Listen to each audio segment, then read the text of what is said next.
Hi there and welcome to chapter 2, lecture number 3. This is an introduction of getting in touch with Blender. So we download it, we install Blender, and now after opening we see the 3D viewport. So we have a cube in the middle and a camera and a lamp. This is what you get. If you are totally new with Blender, it can be a little bit overwhelming because there are a lot of menus and icons. But what I like to do is focusing on the 3D viewport and how to navigate and making our first transformation. Alright, that's it. So to select objects in Blender, you press the left mouse button. So we can select the camera, the cube, and the lamp right there. And they appear orange if you select it. So in fact, pretty easy. If we want to have a different view, you press the scroll wheel and you can turn around your object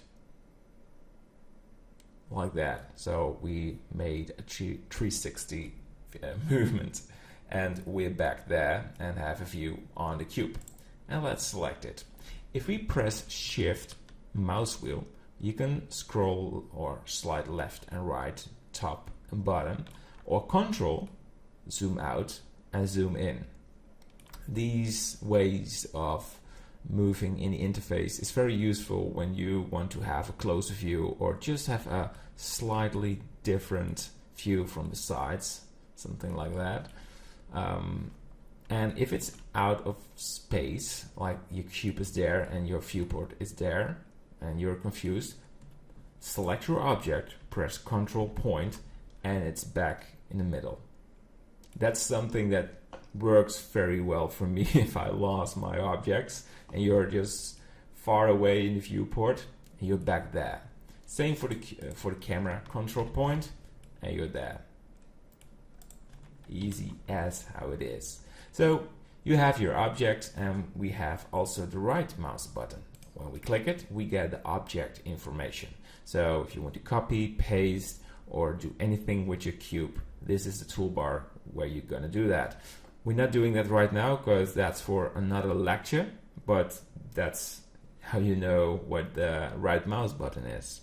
Then we have the spacebar. If you want to look for something, don't know what to look for now, but yeah, you can find things in Blender. Also for another lecture. All right, so we have this cube, and what I like to do is tell something more about the view modes in Blender. So right now we are in the object mode, and object mode is a mode to move your object. If I press the G button,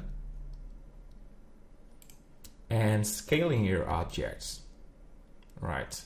If we want to make a different shape or move it, it's not possible. You can scale it as C or as Y, so, or let's say as X. So you can, but if you want to move this front edge downwards, it's not possible in the object mode. So to do that, we go to a different view. Press Tab, and you're now in edit mode. And the cube is orange highlighted, but if we press one dot there, that's a vertex. If we press left mouse button on this dot, we have a vertex selected. And these vertices are the core for transforming your object. Well, this cube has 8 vertices, and you can select more if you want. If you press the Shift key on your keyboard and left mouse button, you can select more of them. So before we're going to do that, I want to jump in something else. It's a lot of information, I know, but it's the core. And before we make any addition to this cube, I like to tell you more about it. So vertices, Shift, left mouse button, makes an edge line. And you may think, what's an edge line? Well, if one dot is connected to another, there's a sort of a line. We call this an edge. If you press Shift, left mouse, you select a face. So we have vertices, edges, and faces. So when modeling, you work between these selection modes. And there is a way to do that by pressing 1 on your keyboard. You're in the vertice selection mode. If you press 2, you are in the edge selection. So if you press the left mouse button, you can select these edges. If you press 3, you can select the faces. Because we're not going to make a transformation, it's hard to explain why these modes are useful. But we will get there soon, and I will tell you how that works. So we have this cube right there. I press somewhere in space to deselect it, and we go back to the vertice mode. This is a solid mode, but sometimes I like to have a wireframe mode to make selections of the cube. And let's say, for example, I want to select the bottom face. I go back to the face mode. I can select the sides, but it's hard for me to select the bottom. So what we do is press Z, and we get a menu. And you can see there's a render tab, a material preview, and a wireframe. We're now in the solid mode, but if I slide to the left, we have wireframe mode. And now we can select the bottom.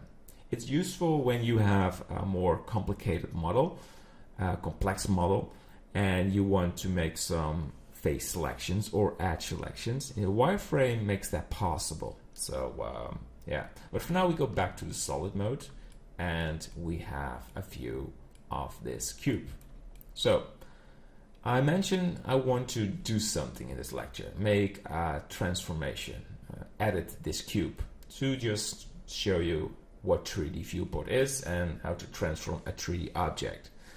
All right, so go back to the vertice mode by pressing 1, and we press left mouse click on this vertice and press the G button. And you can see we can transform this cube to a different shape. So if I want to move this vertice in the Z axis, press G, Z, and you can move this downwards. Right mouse click to undo it. If we press Shift, left mouse click, and we have this edge selected, and press G, Z, you can see what happens, and we made this cube. We transformed this cube into this shape. So again, this was not possible in the object mode, but in edit mode you can easily make transformations. And what you also can do is press S to scale these, or scale this to each other, or G to move them. And if we go back to the face selection mode, you can select the faces. And this is the core of 3D modeling.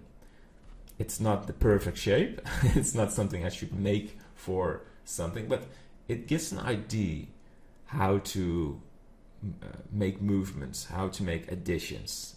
So you have the edit mode, object mode, wireframe, and solid mode. So that's the quick overview of this lecture 3.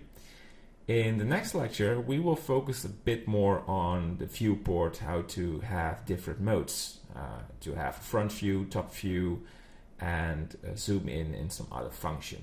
But this is really the core. I hope it works out for you, and I see you in the next lecture. All right, bye-bye.